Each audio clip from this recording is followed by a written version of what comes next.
I think that is illegal. I don't think it's illegal. It's legal. So first things first, you're engaged. Finishing the house.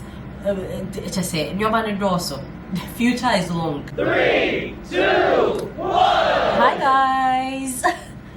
So hello, welcome back to my channel. I can't believe I'm even saying this though. But yeah. Hi guys, happy new year, happy new year, happy new year. Welcome back to this channel. It's been forever, I know. It's been like 5 months since my last upload. There's just been a lot going on, and your girl has been talking a lot with this hand, I know. Anyway, your girl is back. Hopefully I don't disappear, but I'm trying to do better this year, hence this video. It's taking everything in me to do this video right now, because if you can hear me well, you can tell that I'm a little bit nasal. I have a cold right now, but I'm trying to get this video out today, because if I don't film, I don't know when I'm going to film. So today I wanted to just sit and chit chat with you. Since the new year, we are starting afresh. Everything on this channel is going to be new. It's going to be a little different, hopefully, and better. You guys can really enjoy the vlogs that I make. But let's get to the main thing. So you guys already know that I did get married. Yes. Yes, your girl got married, and I'm sure a lot of you have a lot of questions about getting married in Ghana, and I did have the same questions, so I thought it would just be appropriate to start the new year. Since I ended the year getting married, it would be appropriate to start my videos on here by talking about the process to get married in Ghana. Because when it was my turn, I was searching on YouTube to find out any information I could get on like how to go about things, what to do, what needs to be done, stuff like that. So I was like, you know what, I'll make it easier on you. I'll bring you all the tea, everything you need to know about getting married in Ghana. First things first, we thank God for our lives. We thank God for a new year. We thank God for this new journey that He has brought me into. Yes, and we'll see. We'll take it from here, and we'll just follow God's lead, basically. But let's just get into the video and not waste too much time. So first things first, you're engaged. You're engaged. You're over the moon. All of that. Take it in. Just take everything in. Take your time. No need to rush. Just take your time with everything. But then, before you even get engaged, I'm sure you have been, if you're the type of person that sees yourself getting married in future, I'm sure you've definitely saved a couple of videos, a couple of pictures of things you might like or something like, because that's what I did. I used to save dresses and stuff like that. When I see something I thought is very unique, I'll just save it for future use, just in case. So you can do that. Anyway, you're engaged, okay? Once you're engaged, you need to go and see your parents, the family. The guy needs to go and see your family. And in the Ghanaian culture, the first step in the whole marriage journey is called the knocking, where the guy goes with, it could be even just one family member or 2 people, to go and see the parents of the bride, and then officially ask for their hand in marriage. And that is called the knocking in Ghana, in the Ashanti culture. I'm an Ashanti, so that's where I'm going to talk from. I don't know about other cultures and what is done and what's not supposed to be done, but I'm talking from an Ashanti perspective. So yeah, so there's that thing, Ghanaian marriage, there's the knocking. But when you go, you don't just go empty-handed. You need to take schnapps. So maybe 2 schnapps. Because with the Ghanaian marriage, everything has to do with schnapp. There's something called schnapp. It's a drink. It's an alcoholic traditional drink. Obviously, you definitely tell your family that maybe this is the intention to come on this said day, to come and officially do the introduction and state your intentions of getting married to their daughter. So then they prepare, they give you a date to come. So now they give you a date, you need to go to the house for the knocking. So you've gone and you've taken your schnapp, maybe you're with your dad and another family, your mom or whoever you decide to go with is up to you. But it's not anything big. The knocking is not something huge, it's not anything huge, it's just something small, just the close intimate family. I'm sure the bride's parents will welcome you and then ask why you're there officially. I would state his reasons for being there. He can speak himself, or maybe there will be an ochame, someone to speak on his behalf. So that person will state the intentions of why they are there and the reasons why they are there, and present the schnapp to the bride's dad or parents, and let them know that this is their intention. And then the bride's family would ask them, the man's family, when they intend on actually doing the marriage, as in the actual wedding date. So before you even go for the knocking, as the guy, make sure you and your to-be wife already have a set date in mind, where when that is asked, you can throw that in, and then both families will agree on a suitable date for the marriage, and then you guys can just move on to now officially prepare for the marriage. Because if you don't have an actual date, everything becomes chaotic and a standstill. So I would say don't rush into planning anything, just finish with your knocking where you actually know you have a date first, and then you can start with the preparation. Because any vendor you contact, the first thing they will ask you is, what's the date, what's the time, questions like that. So you need to have a date first. So once the knocking is done and you have your date, you're good to go. So that's the first step, the knocking, which is very simple, and that's it. If you want, you guys can share a meal together during the knocking. You can share drinks, just chit chats and stuff like that. It's nothing serious, just a chill introductory setting where both families actually meet for the first time officially. So yeah, that's the knocking. During the knocking, the bride's parents, dad or the busiapeni, the family, basically the bride's family, would give the guy a list of items to bring for the marriage. And that's just culture, that's just what we do. We give the guy a list of things to bring. Sometimes the family can just throw it to the groom that whatever they feel they want to bring, they should go ahead. Sometimes too, they will give you an actual list, but then I will paste a sample list here so you guys can screenshot and take your time, go through it.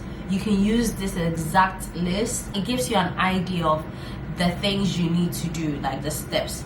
You can actually do the same thing, do less or do more. It's all up to you guys, whatever you want to do. Don't let anything pressure you to do anything above and beyond your means. Just do whatever you want to do, and that is fine. The bride is not for sale. You cannot, no amount of money can buy her. So anything that would be good for you guys, just go ahead and do that.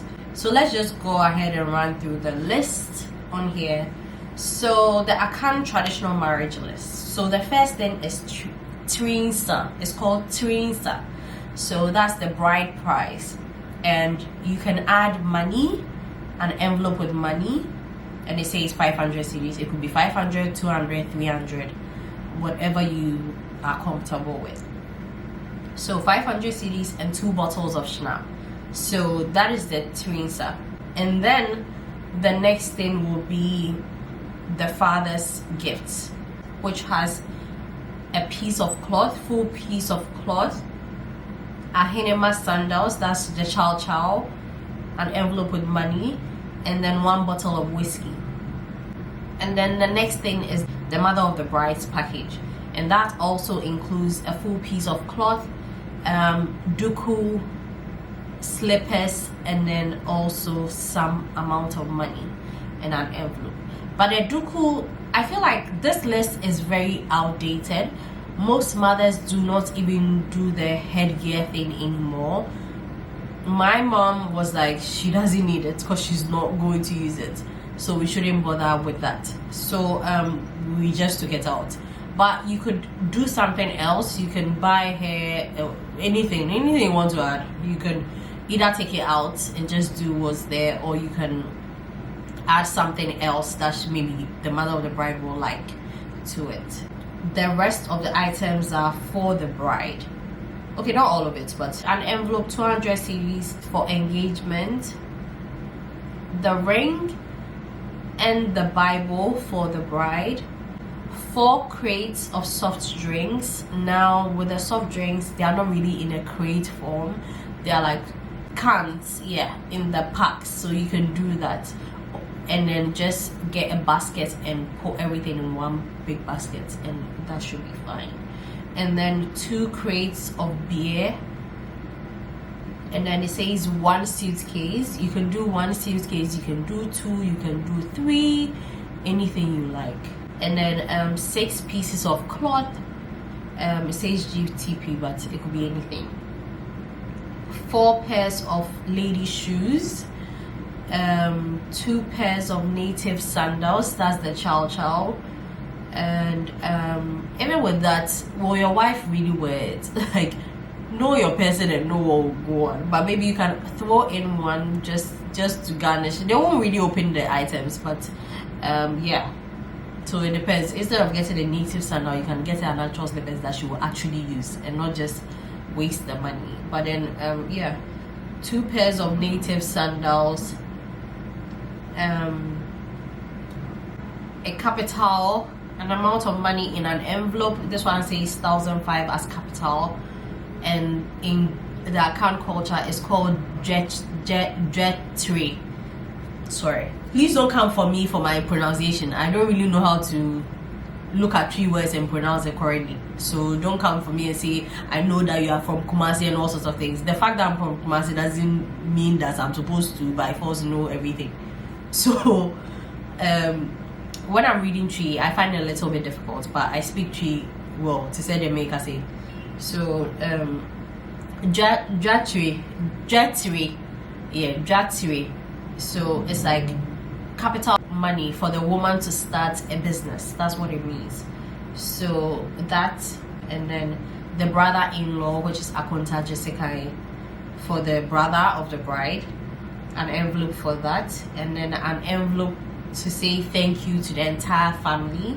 I think that's what's called Beja 4, and then also assorted drinks for refreshments. I'm sure that's just part of the ceremony.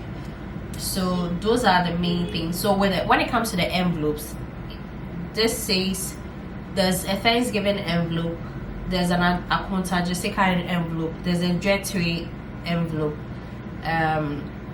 there's an envelope for engagement for the bride, there's an envelope for the mother of the bride, there's an envelope for the father of the bride, there's an envelope for Owusu-Ansah. So that means there has to be 7 envelopes with cash in there, so take note of that. The last thing is, you need to do, as the bride, you need to do a package, like a hamper also for the family of the groom to give to them. So don't forget to add that to your list. You need to do a hamper filled with anything that you want to add, put in there for the family of the bride as a thank you for them accepting you into their family as well. So don't forget to add that to it. So basically that's the list. There's the Akan list, the Akan traditional marriage list for people getting, the Akan yes, let me not stress myself. Yes, Akan traditional marriage list, the Ghanaian list, that is it basically.